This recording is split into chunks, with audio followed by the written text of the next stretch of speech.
King Henry VIII, the tyrant who rewrote God's law. King Henry VIII wasn't born a monster. He was born a prince of promise in 1491, athletic, charming, and deeply educated. But power changes people. When the Pope refused to grant him a divorce from his first wife, Catherine of Aragon, Henry did the unthinkable. He broke from the Catholic Church and made himself the head of England's new church. That single decision in 1534 forever reshaped religion and monarchy in Britain. Henry married 6 times. 2 of his wives, Anne Boleyn and Catherine Howard, were executed by his order. His obsession with producing a male heir drove him to paranoia and cruelty. He dissolved hundreds of monasteries, seized their wealth, and used it to strengthen his rule. Tens of thousands suffered under his reforms. Thousands were executed for opposing him. By the end of his reign, Henry was obese, sick, and feared by all. Yet his decisions built the foundation of the modern English state, independent from Rome, centralized under royal power. The irony? His long-desired son, Edward VI, ruled for only 6 years. Henry left behind a dynasty drenched in blood, religion divided, and a kingdom transformed forever. So, was Henry VIII a visionary or a tyrant? Maybe both. A man who rewrote faith itself to satisfy his own will. Queen Mary I, the bloody reign of England's forgotten tragedy. Queen Mary I of England, remembered as Bloody Mary, was born in 1516, the only surviving child of King Henry VIII and Catherine of Aragon. From the beginning, her life was marked by loss. When her father broke from the Catholic Church to marry Anne Boleyn, Mary was declared illegitimate, stripped of her title, and separated from her mother. That wound, emotional and spiritual, shaped the rest of her life. When she finally claimed the throne in 1553, she saw herself as God's chosen savior, sent to restore England's true faith. But her mission quickly became a crusade of terror. Over 280 Protestants were burned alive during her 5-year reign. Ordinary men and women executed for refusing to return to Catholicism. It was meant to heal England's soul, but it only deepened the divide. Mary's marriage to Philip II of Spain brought her no love, no heir, and left her deeply unpopular. Her phantom pregnancies, twice she believed she was expecting, became symbols of her desperate hope for legacy and redemption. By her death in 1558, she was isolated, broken, and hated by many. Yet beneath the name Bloody Mary was a woman crushed between duty, faith, and loneliness. Her tragedy wasn't just in the fires she lit, it was in the pain that made her light them. King George III, the mad monarch who lost America. King George III ruled longer than almost any British monarch before him, 59 years of empire, reform, and collapse. Born in 1738, he was intelligent, disciplined, and genuinely cared for his people, rare traits for a king. But history remembers him for one thing: madness and the loss of America. When George took the throne in 1760, Britain was a global power fresh from victory in the 7 Years' War. But war is expensive. To pay its debts, his government imposed new taxes on the American colonies, the Stamp Act, the Tea Act, without giving them a voice in Parliament. The result was rebellion.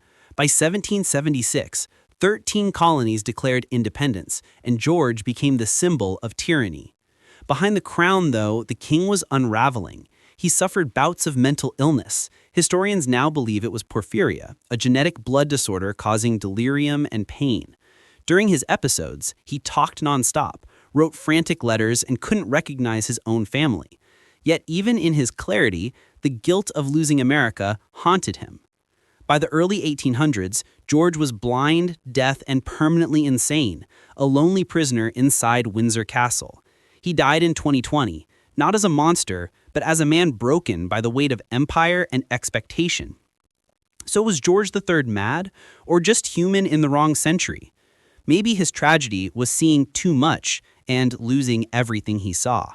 Richard III, a villain or victim of history. Richard III ruled England for just 2 turbulent years, from 1483 to 1485, yet his name still echoes like a curse. Born in 1452, Richard was the youngest brother of King Edward IV, a loyal soldier who fought through the Wars of the Roses. But when his brother died suddenly, leaving behind two young sons, the princes in the tower, Richard's loyalty began to blur. He declared his nephews illegitimate and seized the crown himself. Weeks later, the boys vanished inside the Tower of London, never seen again. History branded Richard as their murderer. But was it really him, or clever propaganda written by his enemies, especially the victorious Tudors who had every reason to blacken his name? Edward VIII, the king who chose love over the crown. In 1936, King Edward VIII made history, not for ruling Britain, but for walking away from its throne. Born in 1894, Edward was charming, confident, and wildly popular. He spoke directly to the people through radio, modern, approachable, even rebellious. But behind the charisma was a restless spirit, one that clashed with royal duty. When he fell in love with Wallis Simpson, an American divorcee, the monarchy trembled. Wallis was twice divorced and still married when their relationship began, a scandal that the Church of England and the British establishment could never accept. Yet Edward refused to give her up. The crisis peaked in December 1936. Faced with an ultimatum, crown or love, Edward chose love. In a single broadcast, he told the world, "I have found it impossible to carry the heavy burden of responsibility without the woman I love." It was the first royal abdication in British history. Edward became the Duke of Windsor, living in exile with Wallis for the rest of his life. But his choice came at a price: suspicion of Nazi sympathies, strained family ties, and a lifetime of quiet regret. He died in 1972, still in love, but forever on the outside. Edward's story isn't just about romance, it's about rebellion. A king who gave up an empire not for power, but for a feeling he refused to live without. King James II, the Catholic king England couldn't tolerate. King James II's reign was short, only 3 years, from 1685 to 1688, but it changed Britain forever. Born in 1633, James grew up in exile during the English Civil War. When his brother, Charles II, restored the monarchy, James returned home, loyal, brave, but deeply Catholic in a nation that had become fiercely Protestant. At first, the people accepted him, but James began to push too far. He filled powerful positions with Catholics, dismissed Protestant officers, and demanded absolute loyalty to the crown. Many feared he was trying to rebuild the kind of dictatorship England had fought to destroy. Then came the breaking point, the birth of his son in 1688. A Catholic heir meant a future dynasty under Rome's influence, and for Protestant England, that was unthinkable. Within months, political and religious leaders secretly invited William of Orange, James's Protestant son-in-law, to invade. James fled to France without a fight. It became known as the Glorious Revolution, bloodless but world-changing. Parliament declared that no Catholic could ever again sit on the British throne. It was the moment monarchy became constitutional, not absolute. The crown now ruled by law, not divine right. James died in exile, bitter and forgotten. Yet his downfall reshaped British democracy. His tragedy was believing faith could overpower fear, and discovering that in politics, fear always wins. Charles I, the monarch who lost his head. King Charles I ruled England from 1625 to 1649, a reign defined by pride, faith, and a fatal belief in divine right. Born the shy son of James I, Charles wasn't built for conflict. Yet once crowned, he demanded total obedience, convinced that kings answered only to God, not to Parliament or the people. But England was changing. Parliament wanted limits on royal power, control over taxes, laws, and religion. Charles refused. He dissolved Parliament 3 times and ruled alone for 11 years, raising money through heavy taxes and fines. To his subjects, it felt like tyranny. When rebellion broke out in Scotland, Charles was forced to recall Parliament. Instead of supporting him, they demanded reform. The standoff erupted into the English Civil War. Royalists against parliamentarians. After years of bloodshed, Charles's forces were defeated, and he was captured by his own people. In 1649, he was tried for treason, the first king in English history to face a public trial. Calm and defiant to the end, he declared, "A subject and a sovereign are clean different things." Moments later, he was beheaded outside Whitehall Palace. His death sent shockwaves through Europe, a king executed by his own nation. Yet, in dying for divine right, Charles unintentionally paved the way for something greater, a monarchy bound by law, not ego. Charles I lost his head, but his fall gave birth to Britain's democracy. King John, the real tyrant behind the Magna Carta. King John of England, born in 1166, is often remembered as the villain of English history, greedy, cruel, and incompetent. Even his nickname, Lackland, hinted at failure. But behind that dark legend was a king trapped by impossible circumstances and his own ruthless temper. John was the youngest son of Henry II and never expected to rule. Yet, through betrayal and luck, he took the throne in 1199 after his brother, Richard the Lionheart, died. Almost immediately, his reign unraveled. Heavy taxes to fund endless wars with France made him despised. He lost nearly all his French territories, a humiliation that shattered England's empire. At home, John's cruelty deepened his unpopularity. He extorted nobles, seized lands, and was accused of starving prisoners to death. Even the church turned against him. Pope Innocent III excommunicated him, cutting England off from Christianity for 5 years. By 1215, his barons rebelled. Cornered, John was forced to sign the Magna Carta, a document that limited royal power and gave nobles, and eventually all Englishmen, the right to justice. But he never intended to honor it.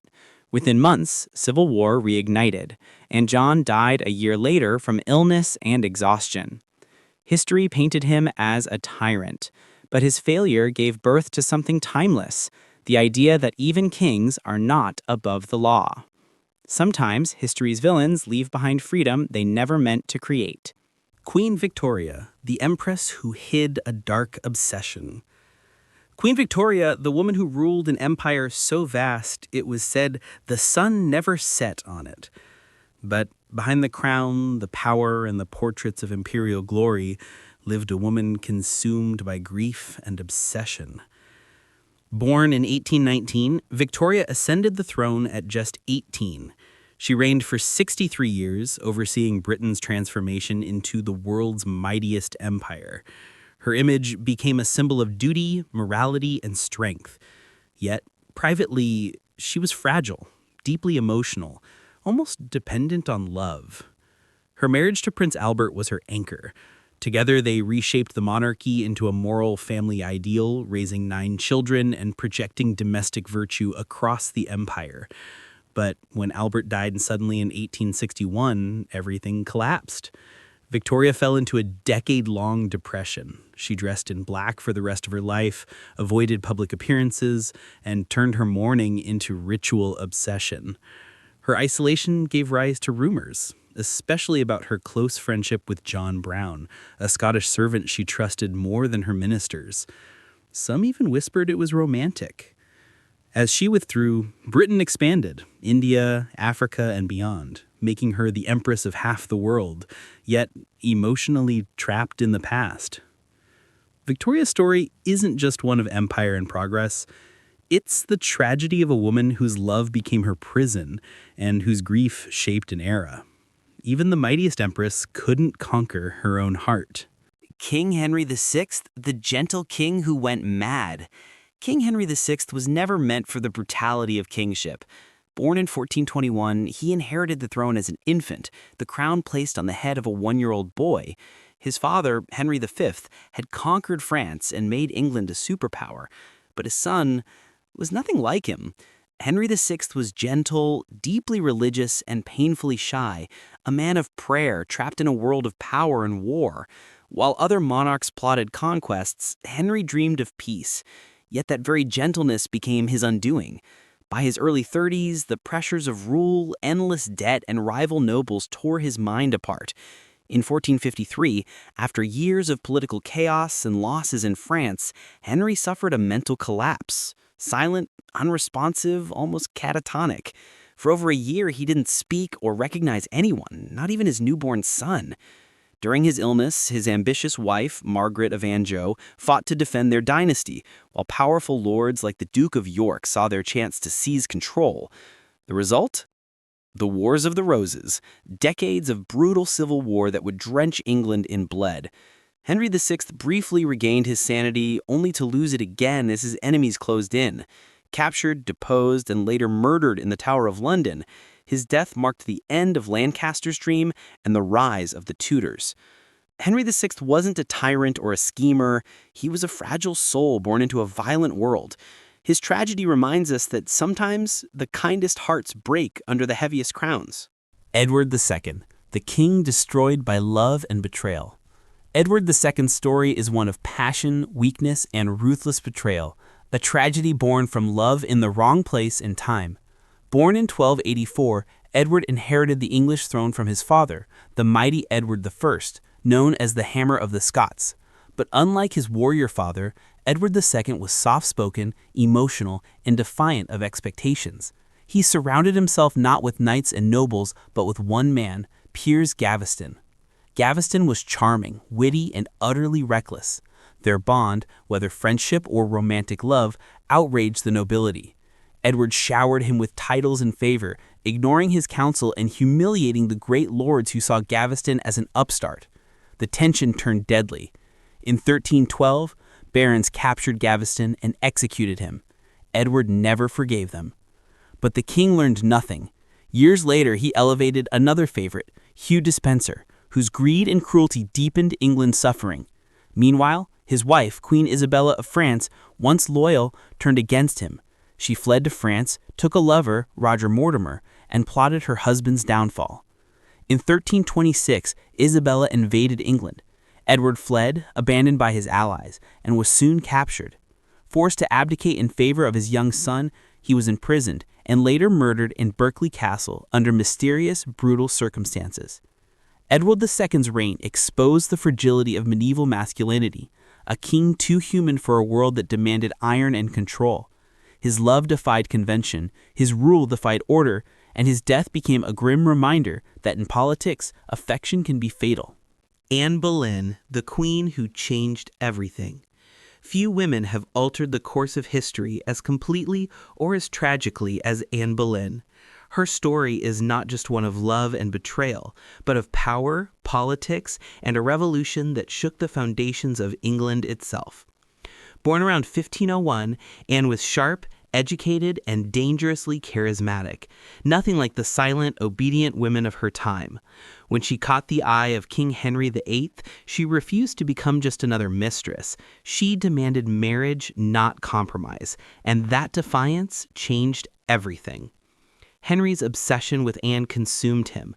To make her queen, he broke with the Catholic Church, defied the Pope, and declared himself supreme head of the Church of England, triggering the English Reformation. Centuries of religious unity shattered, all for love, or so it seemed. But power built on passion rarely lasts. After their marriage, Anne struggled to bear a male heir, delivering only one surviving child, Elizabeth, the future queen. Henry's affection curdled into paranoia and anger. Enemies at court painted Anne as proud, manipulative, even treasonous. In 1536, she was arrested, accused of adultery, incest, and conspiracy, all on fabricated charges. Within days, the woman who had once commanded a king's heart knelt before the executioner's sword.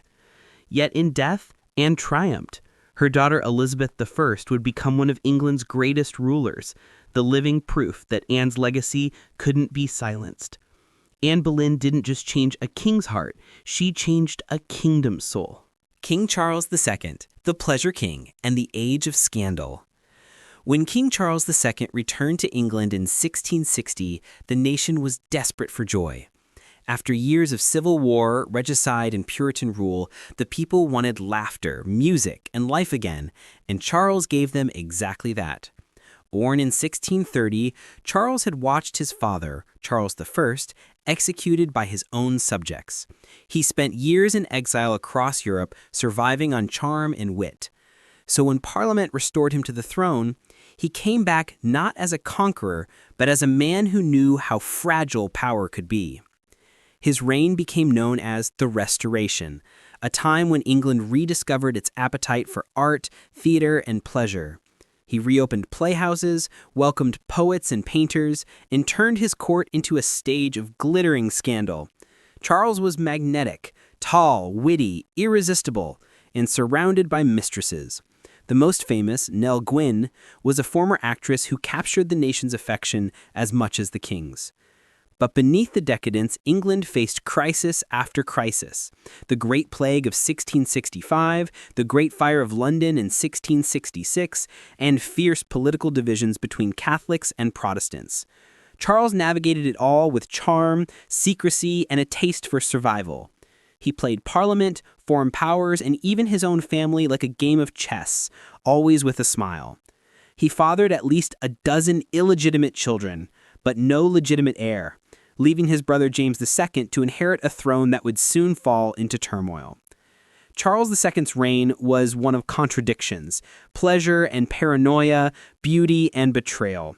The merry monarch may have ruled through scandal, but in doing so he gave a weary nation something it had lost, the will to live again.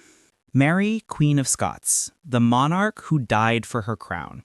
Few royal stories burn as brightly or end as tragically as that of Mary, Queen of Scots.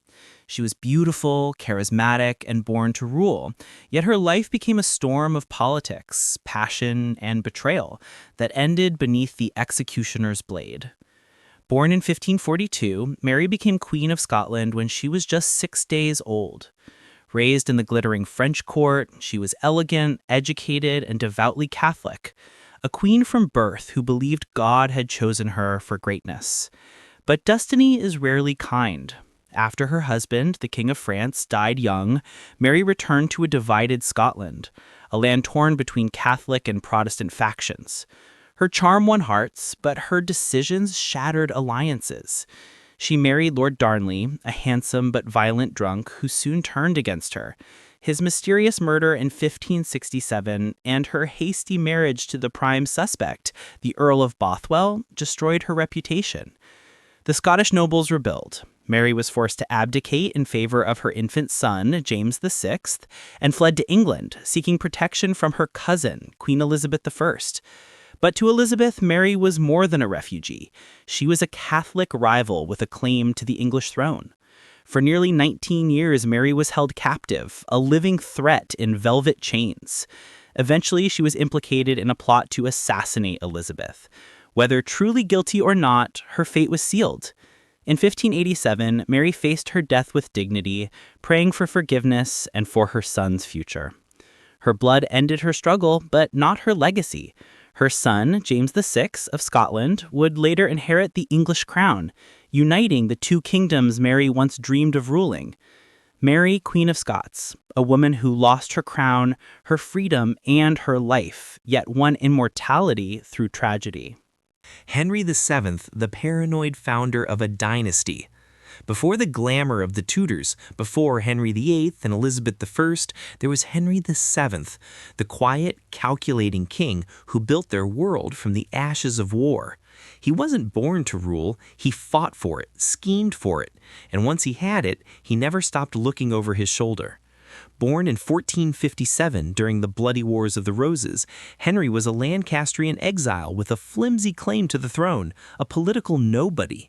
Yet in 1485, at the Battle of Bosworth Field, he did the unthinkable. He defeated Richard III, ending 3 decades of civil war and crowning himself King of England.